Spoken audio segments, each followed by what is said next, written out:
ইফতারির আগে যে দোয়া ওইটা আল্লাহ ফিরায় না। ইফতারি করার আগ মুহূর্তে আমরা যে পেঁয়াজু, আলুর চপ, বেগুনি, এগুলো খান আপনারা? রুয়াবজা শরবত খান নাকি? এই যে সাজায় রাখা হয় ডিজাইন করে, এইগুলো রেখে যখন দোয়া করেন, এই দোয়াটা আল্লাহ শোনে খুব। আল্লাহ বলে, কিরে ফেরেশতারা, ঘটনা কি? এত খাবার কেন? আল্লাহ রোজা রাখস। কি চায়? আল্লাহ ক্ষমা চায়। তো খায় না যে তৃষ্ণার, তো আল্লাহ আপনার ভয়ে। আমারা দেখছে না, আল্লাহ আপনারা দেখে নাই। জান্নাত দেখে নাই, আমার জাহান্নাম দেখেছে আল্লাহ কিন্তু জানে। তারপরে ফেরেশতাদের মুখ থেকে বের করা হবে। সুবহানাল্লাহ পড়েন। আমার জাহান্নাম দেখেছি কিনা বলো। ফেরেশতারা বলে, না জাহান্নাম দেখে নাই।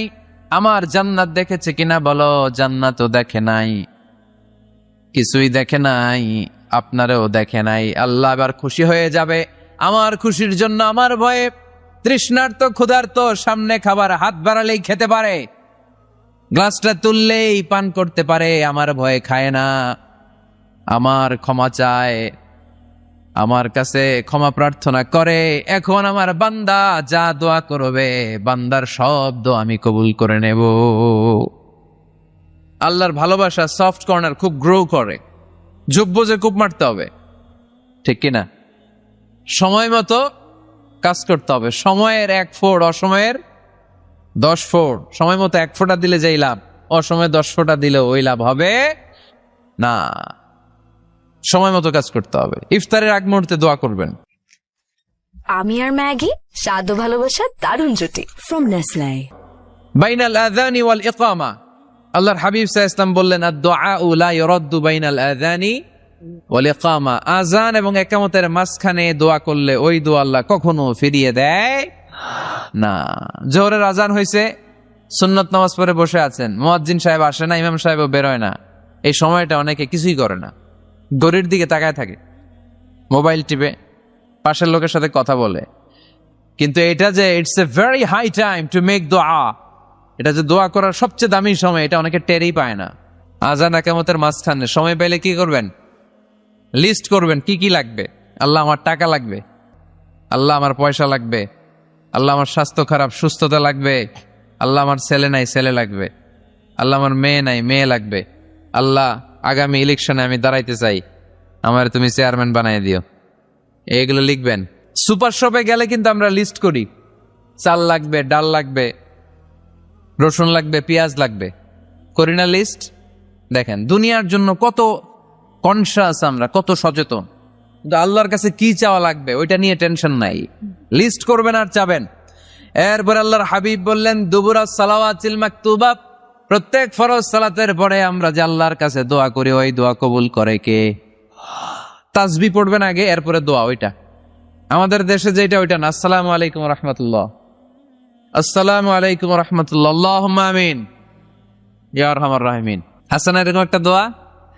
আল্লাহর হাবিব কিন্তু এরকম করতেন না, সাহাবারা করতেন না। ওনারা বসে বসে তাসবিহ পড়তেন লম্বা সময়।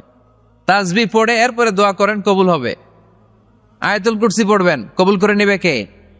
মান ক্বারা আয়াতুল কুরসি দুবুরা কুল্লি সালাওয়াতিন মাকতুবা লাম ইয়ামনাহু মিন দুখুলিল জান্নাতি ইল্লাল মাউত। প্রত্যেক ফরজ সালাতের পরে যে একবার করে আয়াতুল কুরসি পড়ে, তার জান্নাতে ঢোকার ক্ষেত্রে আর কোনো বাধা নাই। একটা জিনিস ছাড়া, মরণ। মরে না তাই জান্নাতে যায় না, মরলেই জান্নাতি। ইয়া রাহিম, ইয়া গফুর, ইয়া গফফার, ইয়া সত্তার, ইয়া জব্বার। দোয়ার শুরুতে এই নামগুলো ধরে ধরে যদি আবেগ নিয়ে, ভালোবাসা নিয়ে আল্লাহরে ডাকেন, দোয়া কবুল করে নিবে কে? এই দোয়ার মাঝখানে যদি 1 ফোঁটা চোখের পানি ফেলতে পারেন,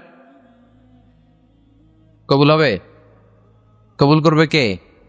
চোখের পানি ফেলবার চেষ্টা করবেন। নিজেকে যত ছোট করে আল্লাহর কাছে উপস্থাপন করা যায়, যত ছোট করা যায় নিজেকে।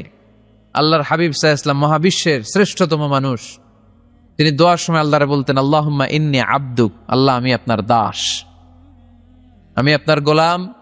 ওয়াবনু আবদিক, গোলামের ঘরের গোলাম। ওয়াবনু আমাতিক, দাসীর ঘরের গোলাম, বান্দির ঘরের গোলাম। আমার বাবা আব্দুল্লাহ আপনার গোলাম, আমার মা আমেনা আপনার দাসী। সুবহানাল্লাহ পড়বেন না? কিভাবে নিজেকে ছোট করতে হয় আল্লাহর হাবিব সাল্লাল্লাহু আলাইহি ওয়াসাল্লাম ছোট করতেন। গুনার কথাগুলো স্মরণ করবেন, আল্লাহরে বলবেন, আল্লাহ আমি ছাড়া তোমার অনেক বান্দা আছে, কিন্তু তুমি ছাড়া আমার আর কেউ নাই, ঠিক কিনা? এইভাবে যত ছোট করে নিজেকে উপস্থাপন করা যায় দোয়াতে, এই দোয়া কবুল করে নেবে কে? এরপরে সম্মিলিত যদি দোয়া হয়, যিনি দোয়া করবেন তার প্রতিটা দোয়ার পরে আমিন বলা সুন্নাহ। যদি কেউ দোয়া করে রব্বানা আতিনা ফিদ দুনিয়া হাসানা ওয়া ফিল আখিরাতি হাসানা ওয়া কিনা আযাবান নার, তখন সবাই কি বলবেন? এই পদ্ধতিতে যদি আপনি দোয়া করেন, আল্লাহর কাছে প্রার্থনা করেন আর ফরিয়াদ করেন, আপনার দোয়া কবুল করবে কে? যখনই দোয়া করেন আপনার ডাকগুলো শোনে কে? তারপরেও বিশেষ কিছু সময় আছে, বিশেষ কিছু মুহূর্ত আছে, ওই মুহূর্তগুলোতে দোয়া করলে দোয়া কবুল করে কে? এর মধ্যে একটা মুহূর্ত হলো তাহাজ্জুদের মুহূর্ত। কিসের মুহূর্ত? তাহাজ্জুদ পড়েন তো আপনারা? হ্যাঁ, এখন আওয়াজ নাই গলায়। পড়ি? ফজরের নামাজই পড়তে পারি না হুজুর, তাহাজ্জুদ কেমনে পড়বো? ومن الليل فتهجد به نافلة لك عسى أن يبعثك ربك مقاما محمودا। এটা এমন নামাজ, এই নামাজের পরে দোয়া করলে কবুল করবে কে? ওই মুহূর্তে আল্লাহ প্রথম আকাশে মনোনিবেশ করেন, ডাকতে থাকে কার কি লাগবে চাও, টাকা লাগবে টাকা দেব, সম্পদ চাও সম্পদ দেব, সম্মান চাও সম্মান দেব, বউ লাগলে বউ দেব। আছে না নাই? লাগবে না? এদিকে তো বেশিরভাগ অবিবাহিত মনে হচ্ছে। বিয়ে করো নাই কারা কারা দেখি? খাইছে, সবার তো বউ লাগবে দেখা যায়। আল্লাহর কাছে চাইবা, দিবে কে? দেয়ার মালিক কে? মনের বাসনা পূরণ করে কে? ওই আল্লাহর কাছে যেন আমরা চাই। বিয়ের কথা শুনলে সব সজাগ, আর গমে ধরে না। এখন সজাগ জাতি, চাইতে হয়। যুবক ভাইরা, চাইতে হবে আল্লাহর কাছে, নেককার স্ত্রী চাইতে হয়, নেককার সন্তান চাইতে হয়।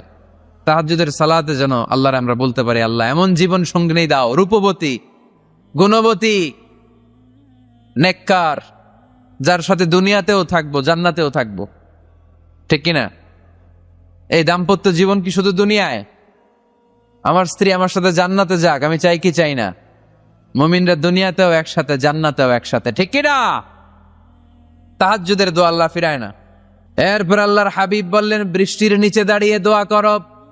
বৃষ্টি যখন পড়ে, বৃষ্টির নিচে দাঁড়িয়ে আপনি দোয়া করবেন, দোয়া কবুল করবে কে? আবার নামাজের মধ্যে 3 জায়গায় দোয়া কবুল হয়। নামাজের শুরুতে, সেজদায় পড়ে, সালাম ফিরানোর আগে।